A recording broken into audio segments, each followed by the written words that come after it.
Pernah nggak sih kamu duduk di kelas, ngeliatin dosen ngejelasin sesuatu yang entah kenapa nggak nyambung sama sekali di kepala kamu? Atau mungkin pas lagi ngerjain tugas sampai begadang, kamu malah mikir, "Duh, kok aku malah di sini ya? Kayaknya aku nggak cocok deh."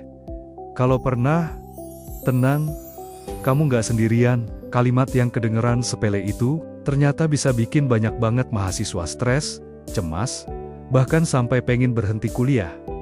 Tapi, pertanyaannya, bener nggak sih kalau salah jurusan itu otomatis bikin masa depan kita jadi suram dan berantakan? Atau, jangan-jangan, ini cuma cara semesta yang unik buat ngasih tahu kita, "Hey, ada jalan lain yang lebih cocok buat kamu loh. Yuk, kita bedah bareng-bareng." Setiap tahun, ajaran baru, ada ribuan mahasiswa di seluruh Indonesia yang diam-diam ngerasa mereka ada di tempat yang salah. Fenomena salah jurusan ini, alasannya macem-macem banget. Ada yang milih jurusan karena ikut-ikutan temen, biar bisa bareng terus. Ada yang nurutin kemauan orang tua biar mereka bangga. Dan gak sedikit juga yang milih asal-asalin karena, ya jujur aja, waktu itu masih bingung mau jadi apa di masa depan. Wajar banget, masalahnya baru muncul pas udah masuk kuliah. Ekspektasi yang tadinya indah, ternyata nggak sesuai sama realita. Materi kuliah yang dibayangin seru, ternyata bikin pusing. Tugas-tugas yang numpuk, bikin kita ngerasa, "Oh, ternyata jurusan ini nggak kayak yang aku kira." Nah, perasaan inilah yang seringkali memicu rasa kecewa, bikin kita jadi males ngapa-ngapain, bahkan sampai ngerasa gagal total sebagai mahasiswa. Padahal, kalau kita lihat lebih dalam, merasa salah jurusan itu sebetulnya adalah hal yang sangat normal dan manusiawi. Ini bukan tanda kegagalan, tapi lebih ke sinyal bahwa kita mulai lebih mengenali diri sendiri. Tunggu dulu, jangan langsung pesimis. Justru, salah jurusan itu nggak selamanya jadi hal yang buruk loh. Coba deh kita lihat beberapa tokoh sukses dunia. Contohnya, Nadiem Makarim.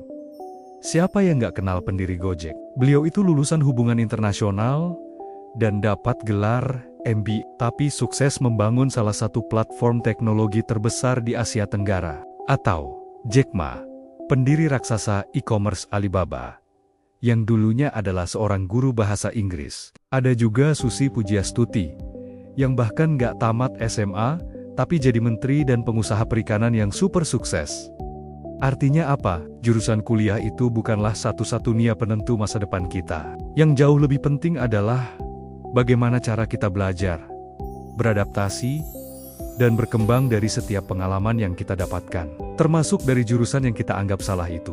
Kadang-kadang, justru karena kita punya latar belakang yang berbeda, kita jadi punya sudut pandang yang unik dan out of the box. Inilah yang bisa jadi keunggulan kita. Bayangin deh, seorang lulusan akuntansi yang jago banget desain grafis, atau seorang anak teknik mesin yang ternyata punya bakat luar biasa di dunia bisnis dan marketing. Kombinasi unik inilah yang sering dicari di dunia kerja sekarang. Nah, terus gimana dong kalau sekarang kamu lagi ada di posisi ini?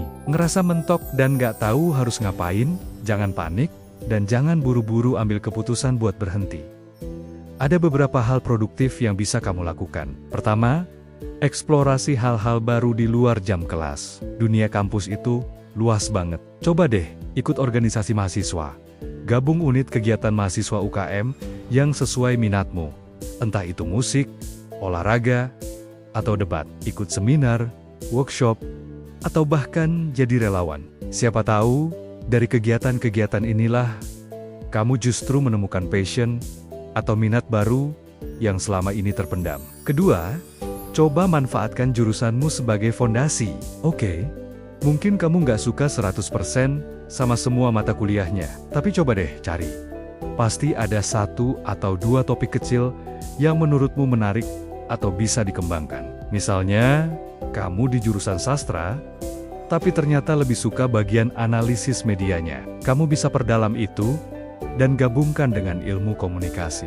Anggap saja jurusanmu sekarang sebagai bahan dasar untuk membangun sesuatu yang lebih besar. Ketiga, dan ini yang paling penting di era sekarang, bangun skill tambahan. Di dunia yang serba digital dan cepat berubah ini, Keterampilan atau skill seringkali jadi lebih berharga daripada sekadar ijazah. Kamu bisa belajar banyak hal secara gratis dari internet.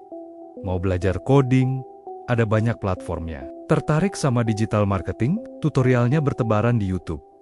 Mau jago desain grafis atau public speaking? Semuanya bisa dipelajari. Manfaatkan waktu luangmu untuk mengasah keterampilan yang relevan dengan minatmu. Pada akhirnya, apa yang kita anggap sebagai kesalahan seringkali justru menjadi sebuah jalan memutar yang indah menuju versi terbaik dari diri kita sendiri. Salah jurusan bukanlah sebuah vonis akhir dari dunia. Anggap saja ini sebagai sebuah fase, sebuah cara hidup untuk mengajari kita agar lebih peka dan lebih kenal dengan diri kita yang sesungguhnya. Karena ingat, jurusan di atas kertas mungkin penting, tapi semangat untuk terus belajar, rasa ingin tahu yang besar, dan kemauan untuk terus berkembang itulah kunci yang sesungguhnya akan membawa kamu menuju keberhasilan. Jadi, salah jurusan itu bukan akhir dunia. Mungkin saja, ini adalah awal dari sebuah perjalanan baru yang jauh lebih seru. Terima kasih sudah nonton sampai habis. Kalau kamu suka dengan video ini, jangan lupa untuk tekan tombol like, tinggalkan komentar di bawah tentang pengalamanmu, dan pastinya, subscribe channel ini, biar kita bisa terus belajar bareng. Sampai jumpa di video selanjutnya.